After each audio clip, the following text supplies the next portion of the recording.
안녕하세요, 여러분. 만나서 반가워요. 저는 청소년 지원단 아띠 3기 멤버로 활동 중인 서울여자대학교 국어국문학과 20살 고희수라고 합니다.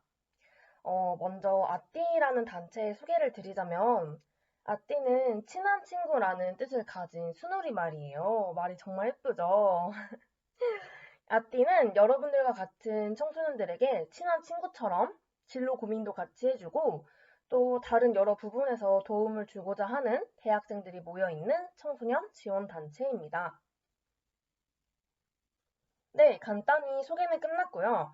오늘은 제가 한 교시 동안 나만의 색을 찾다라는 주제로 여러분들께 꼭 들려드리고 싶은 말 준비해왔어요. 잠시 쉬어가는 시간이라고 생각하고 편안한 마음으로 들어주시면 됩니다. 그럼 시작해볼까요?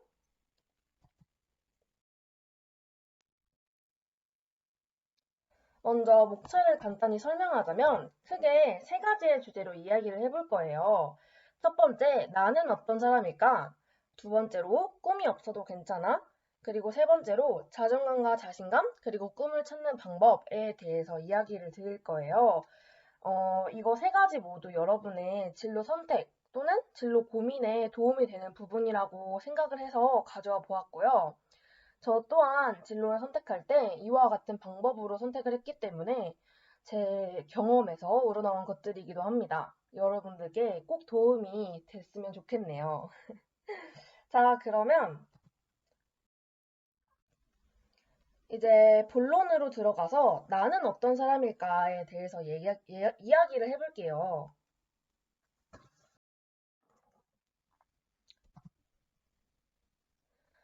멘토 고이수는 어떤 사람일까요? 여러분 궁금하지 않으세요? 여러분을 진짜 오프라인에서 만날 수 있었으면 정말 좋았을 텐데, 정말 아쉽네요.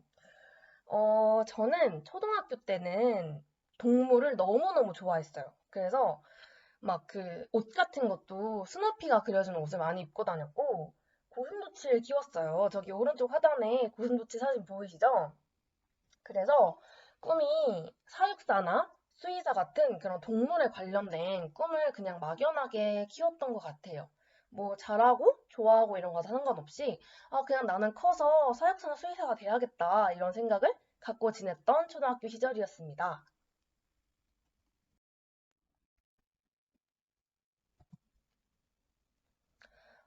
중학교 때는 친구 관계에 대한 고민을 정말 많이 했었던 시기였어요. 근데 이게 나중에 결정적으로 학교 생활에 조금 더 집중할 수 있는 그런 환경을 만들어 준 것 같아요. 딱히 친구들이랑 마찰이 있었던 적은 없지만, 어떤 친구가 나와 잘 맞고, 어떻게 친구들 대해야 하는지 같은 굉장히 철학적인 고민을 많이 했던 시기였어요. 예를 들면 한 사건이 있었는데 반티 같은 걸 고르잖아요. 체육대회를 할 때 반티 같은 걸 고르는데 그때 반의 반장이 그런 체육대회 반티 애들 의견도 막 다 들어주고 수용하면서 결정을 해나가야 되는데 반장이 그런 역할을 해주지 않아서 제가 그때 여러 사람들의 의견을 모아서 조합해서 반티를 좋은 결과를 냈던 적이 있었거든요. 모두가 만족할 수 있을 만한 그런 반티를 골랐었는데, 이런 사건을 통해서 제가 친구랑 친구에 관한 사이에서는 들어주는 게 중요하구나. 왜냐하면 들어주지 않았더라면 모두가 마음에 들지 않는 반티를 골랐을 수도 있겠죠. 그리고 네, 그런 걸 제가 스스로 깨닫게 되고 중간에서 의견을 조율하는 중립 역할에 소질이 있다는 것을 네, 알게 되었습니다. 그래서 나는 뭔가 의견을 좀 들어주고 수용하는 거에 소질이 있구나.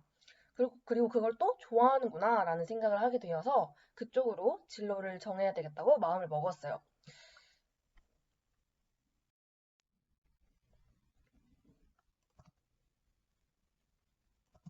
네, 고등학교 때는 중학교 때에 그런 인간관계에 대한 고민을 너무 많이 해서 덕분에 그런 고민을 거의 안 하게 되었습니다.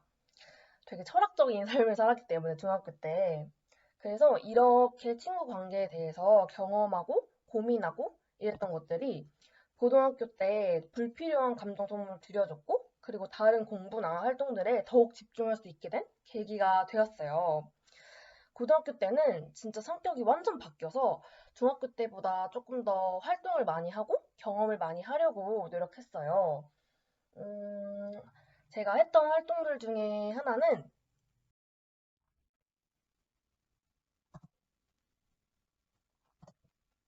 첫 번째로 오키나와에서 오신 문화교류단 분들과 함께하는 그 축제에 사회자를 했었어요.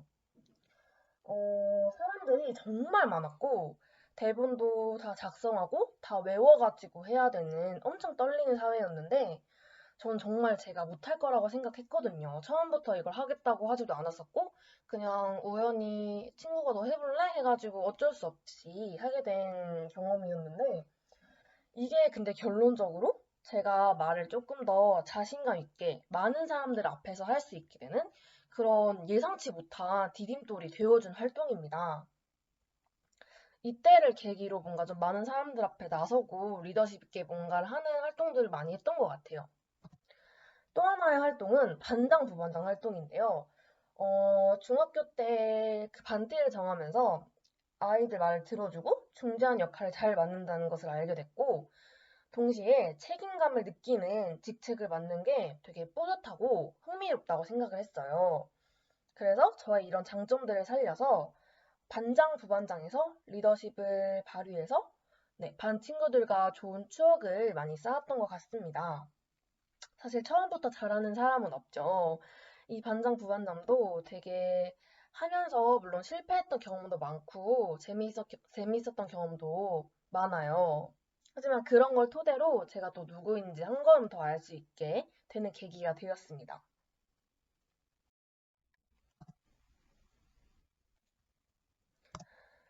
또 재미있는 활동들을 되게 많이 했어요. 뭔가 공부랑 상관없을 것 같은 활동도 많이 했는데 첫 번째로 댄스 공연이에요. 이거는 제 무대 공포증을 없앨 수 있게 해준 정말 귀중한 경험입니다. 제가 춤을 막 그렇게 많이 추고 그런 편은 아니었는데 친구들과 함께 춤을 추게 되면서 아, 내가 춤을 좋아하는구나 라는 생각을 하게 됐고 그리고 또 결론적으로 이때의 경험을 살려서 저는 지금까지 춤 학원에 다니면서 춤을 배우고 있거든요.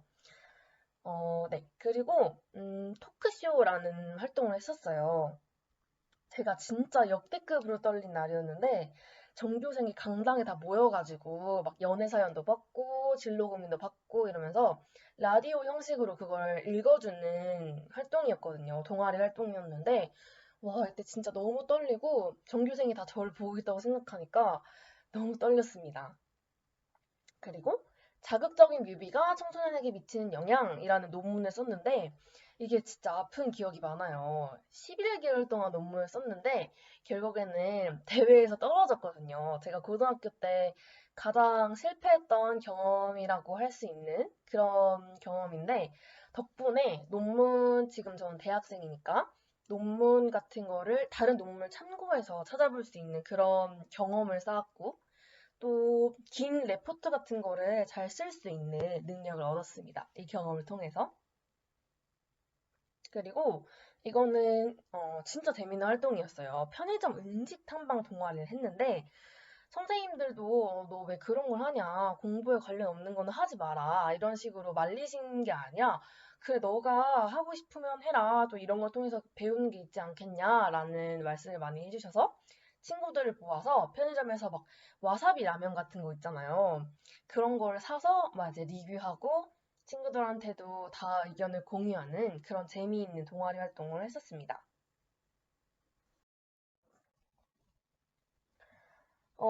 이렇게 나열해 보니까 굉장히 많네요. 또 이거 말고도 제가 훨씬 더 많은 활동을 많이 했었는데 어떻게 저런 걸 다 했는지 모르겠어요.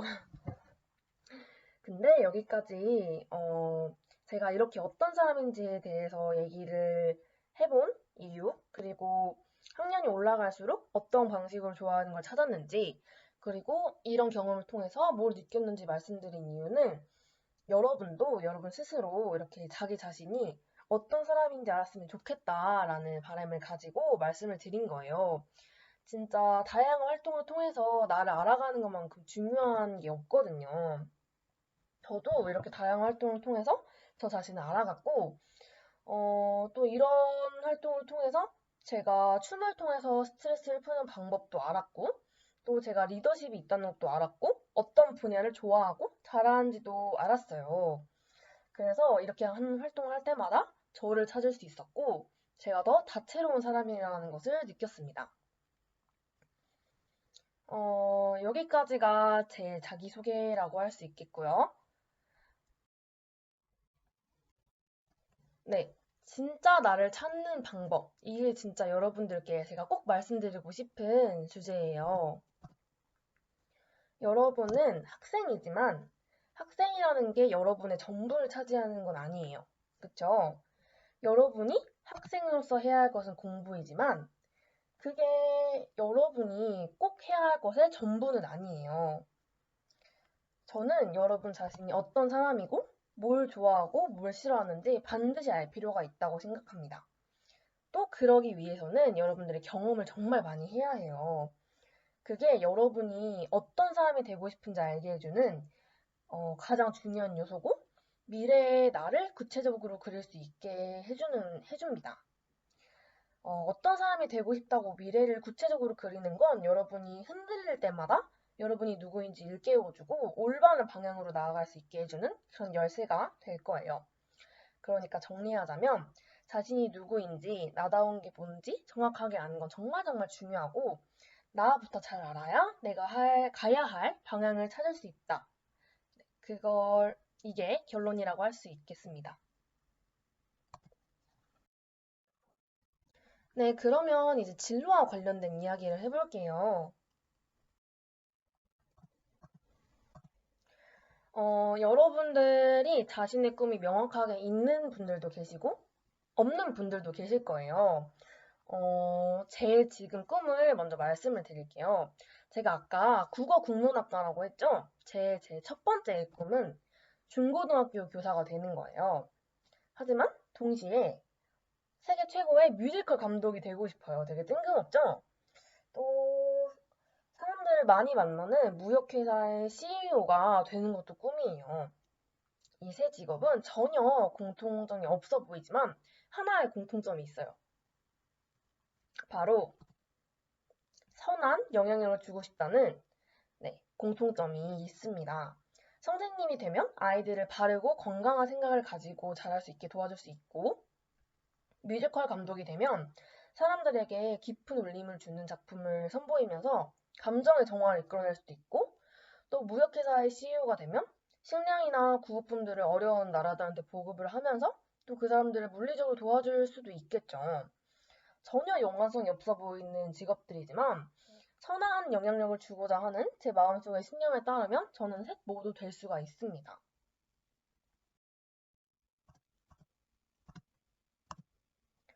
저는 여러분들이 꿈이 없다고 좌절한다거나 하루빨리 꿈을 찾아내겠다고 조바심내지 않으셨으면 좋겠어요.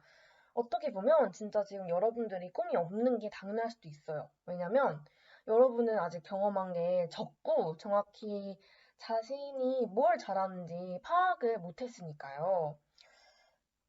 꿈이 없어도 괜찮아요. 다만 여러분이 미래에 어떤 사람이 되고자 하는지 아는 것이 굉장히 중요해요.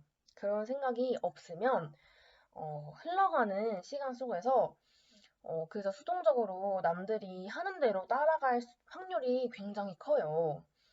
그러면 나중에 여러분이 어떤 사람이 되고 싶은지 몰라서 혼란이 올 수도 있고 뭘 해야 할지 모를 수도 있어요.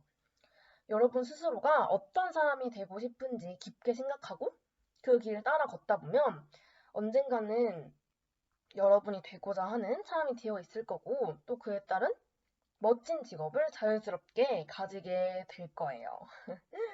그러니까 여러분이 지금부터 할 일은 어떤 사람이 되고자 하는지 정하는 것이 중요하다고 다시 한번 말씀드리고 싶습니다.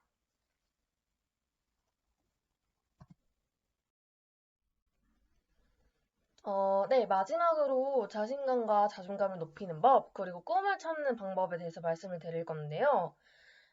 자신감과 자존감은 꿈을 찾는 거랑 굉장히 많은 연관이 있다고 생각해요.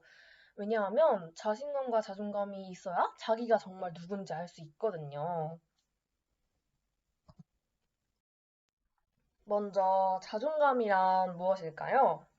이 단어의 정확한 뜻을 모르시는 분도 많을 것 같은데, 스스로의 가치를 알아서 스스로를 존중하는 것을 자존이라고 하고, 또 네, 스스로에 대한 사랑, 믿음, 그리고 존중이 필요한 것이 바로 자존감이에요. 그러니까 스스로의 가치를 아는 거라고 할 수가 있겠죠. 제가 이걸 소개해드릴 수 있는 이유는 자존감이 저도 바닥까지 갔다가 다시 위로 올라온 경험을 직접 해봤기 때문인데요. 그렇다면 멘토 고이수가 자존감과 자신감을 높이고 꿈을 찾을 수 있었던 방법은 무엇일까요? 지금부터 소개해드리겠습니다.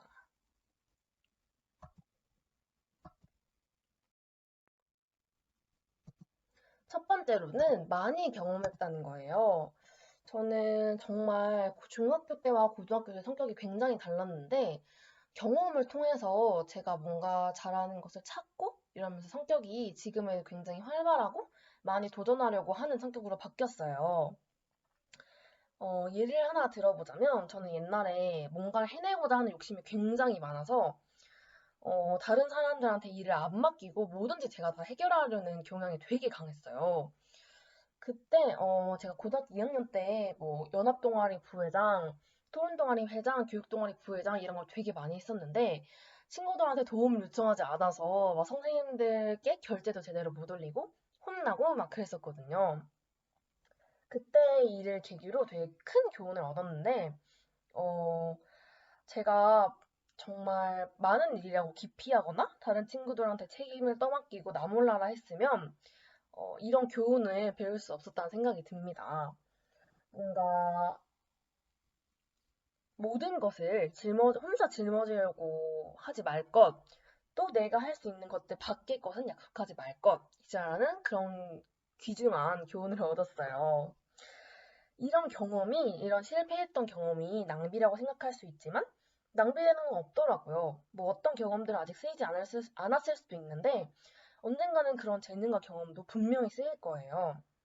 그래서 우리가 자존감과 자신감을 쌓는 방법 중 하나는 열정 있는 분야에서 100% 쏟아보고 그게 또 낭비되지 않는다는 것을 확인하는 거예요. 한때는 정말 저도 걱정을 많이 했어요. 이런 걸 시도했다가 시간만 낭비하면 어떡하지? 경험을 낭비하게 되면 어떡하지? 라고 생각을 했는데 진짜 뭐라도 하면 뭐라도 얻을 테니까 두려워하시면 안 돼요. 1%의 관심이라도 있다면 100%를 쏟아부는 게 정말 무엇이라도 배우는 것의 지름길입니다. 또 분명 그게 여러분들께 도움이 될 거고, 그로부터 자신감이 생길 거예요. 그러니까 많은 걸 도전해 보셨으면 합니다. 두 번째로, 남과 자신을 비교하지 말 것. 자신의 가치를 다른 사람과 비교하지 마세요. 여러분들이, 그러니까 다른 사람이 얼마나 가치 있는지는 나와는 상관이 없어요. 스스로가 얼마나 가치 있고 소중한지만 생각하면 돼요. 다른 사람들보다 중요할 필요도 없고, 다른 사람들보다 잘날 필요도 없고, 나을 필요 없어요. 있는 그대로 여러분 자체로 가치 있고, 중요하고, 소중하고, 아름답다는 것만 알면 됩니다. 그래서 이런 거를 여러분들께 꼭 알려드리고 싶었어요. 남들보다 중요하거나 소중해지려고 하실 필요 없다는 거예요. 정말 중요합니다, 이런 게. 세 번째로, 실수하는 걸 두려워하지 마세요. 실수를 저질러도 거기에서 배울 수 있다면 오히려 정말 잘된 일이라고 생각해요. 얼마나 다행이에요. 실수 덕분에 배울 수 있다니. 그리고 또 못난 모습도 받아들이셔야 돼요. 이게 흔들리지 않는 자존감을 가지기 위해서는 여러분 자신의 못난 모습도 받아들여야 되거든요. 저도 남들한테는 말할 수 없는 부끄러운 면이 있고 의도했든 의도하지 않았든 뭐 나쁜 짓을 하기도 했겠죠. 하지만 그것도 나의 일부였어 하고 받아들여야 어, 합니다. 그러니까 우리의 최악의 모습을 인지하고 거기서부터 배려하는 의지가 있어야 더 좋은 쪽으로 변화할 수 있다고 생각해요.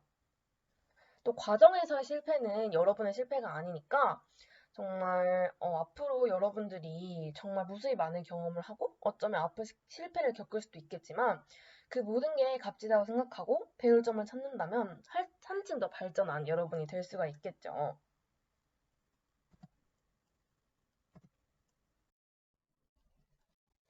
자, 이로써 제가 여러분들께 들려드리고 싶었던 말은 전부 다 한 것 같네요. 여러분들과 오프라인에서 만날 수 있었으면 정말 좋았을 텐데, 나중에 한번 기회가 된다면 꼭 한번 뵙고 싶어요, 여러분. 여러분들이 언제나 배울 의지가 있고 더 나은 사람이 되려고 하는 한 더 나은 여러분이 될 거예요. 그거를 정말 여러분 스스로 믿어주셨으면 좋겠고, 정말 지금까지 소중한 시간 내서 강의 들어주셔서 너무 감사하고, 이상으로 강의 마치겠습니다. 감사합니다.